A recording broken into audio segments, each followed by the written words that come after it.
everyone, it's Sam here, and today I'm going to show you how to make this card. I'm going to call it a layered panel card, something like that. It's got these beautiful sunflowers on it, which are from the new Floral Calendar collection from Craft Stash. And I thought I'd create something a little bit different. It's a really nice shaped card. You've got space inside there to be able to write your message. You don't have to have it as dimensional as I've made it. I've got foam pads there, and I've kind of, shaped the edges there of the leaves. You don't have to do any of that. You can keep it pretty flat if you want. And I've also made the matching envelope, which I'll show you how to make at the end of the video. So let's get into it, and I'll show you how easy this is to make. So this is the sunflower stamp set that I'm using. So you get the lovely image, then you get the stamp with July on it, the stamp with sunflower, and then those 3 dies, plus the dies to cut it out as well. So yeah, 3 stamps and 4 dies. Probably going to use this one, but I might use one of my larger sentiments. I'm not too sure yet, but this is the one that comes with that collection.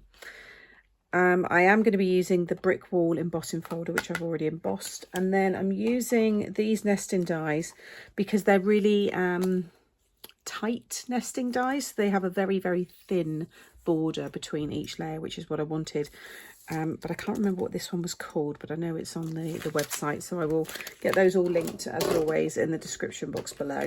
So I've already gone ahead and stamped and coloured 3 of the images. You can see these are a really nice size.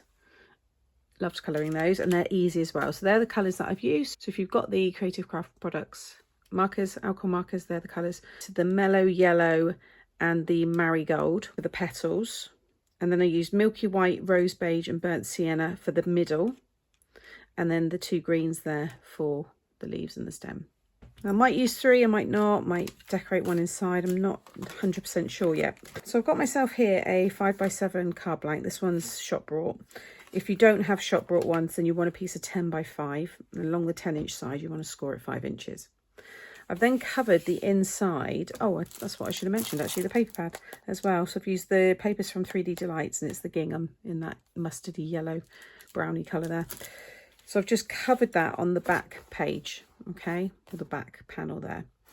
And then if you open it up and pop it in your scoreboard along the short side, and you want to score it 4 inches just down to the middle score line, okay. You're going to cut all of this top portion out. So if I just scribble that bit there, that's the bit you want to remove. We just want to keep this smaller 3-inch section. So I'm going to cut this out, and I'm going to remove all of the score lines as well.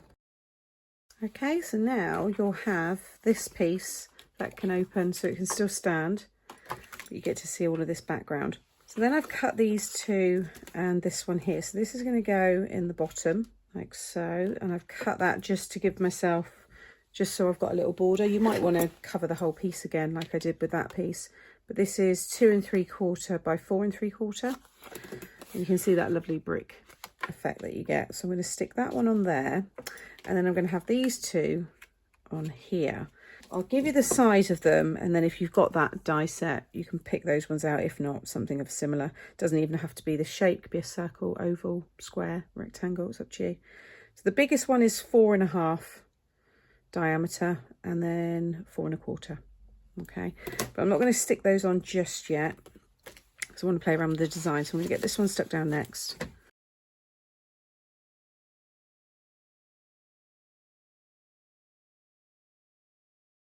So I've just stuck those 2 together. I've just added some foam in between because I just want a bit of dimension.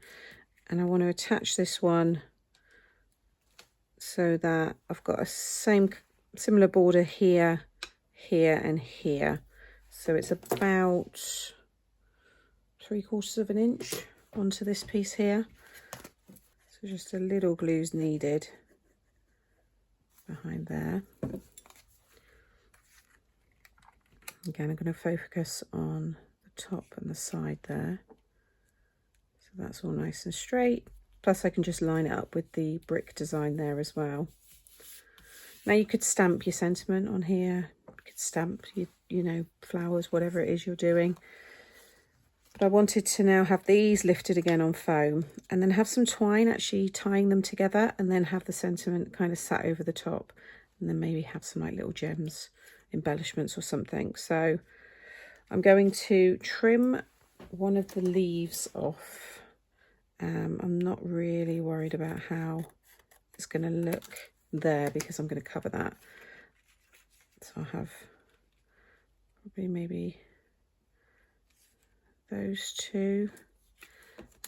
Oh, just realised I've obviously used the back of another project there. And then I could have this leaf then you see on this side just to fill. I could go behind there, or it could even go, actually that would be nice. Yeah, I might have it popping out of there. And then I wanted a third one, so it's like a bouquet. I can trim off the bottom there and then tie the twine probably through that part. But the idea is oh, don't want that one to move, is that when it's open, it's hard to show it this way, but you can imagine it's going to be like so. So I'm going to get that all stuck down. Like I said, I'm going to use foam and just like shape, you know, parts of the image, the petals. I love 3D cards. Obviously, if you do all this, you're going to need a dimensional envelope or a box envelope. But if you don't want all that dimension, don't add the foam pads and don't do all of this that I'm showing you now.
Okay, so I finished the card. It's so different to what I usually do, but I've really enjoyed doing this. Just lots and lots of layers just to build up that very pretty little bouquet there. And then I've added the sentiment, which I'm doing on most of them, for someone special born in July. I just think it's nice to be able to personalise it.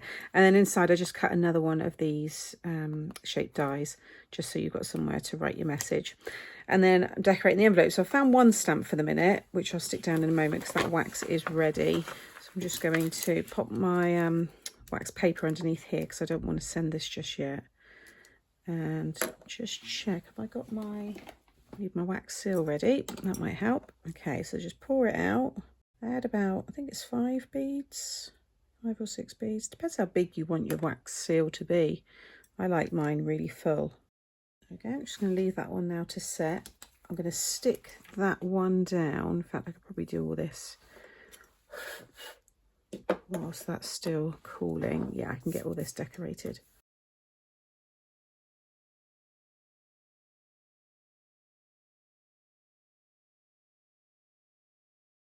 Okay, so that's all the stamps done.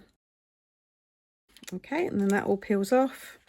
I'll just bring that around there. There we go. What a lovely seal. Okay, so again, there is the finished card. You can see all of that detail, all the dimension. I think it looks lovely. I added that tiny little embellishment there as well, and the twine. So you've got texture there, you've got the embossed detail, and just all of this as well. I think it's wonderful, and it displays perfectly. So I hope you've enjoyed this slightly different card from me today. It's still a fun fold, but it's more about the layers with this one, I think, and all the different panels and stuff that I've used. As always, all of the product that I've used you can find individually linked in the description box below, and you can also find it by clicking here. Make sure you subscribe to my channel, and that way you won't miss out on any future videos. And I'll have the floral calendar playlist coming up now, and that will have eventually, there should be 6 in there now by the time this one goes in. So I'm halfway through it, but you'll be able to find all of the different flowers there, so lots more inspiration. See you all again soon. Bye.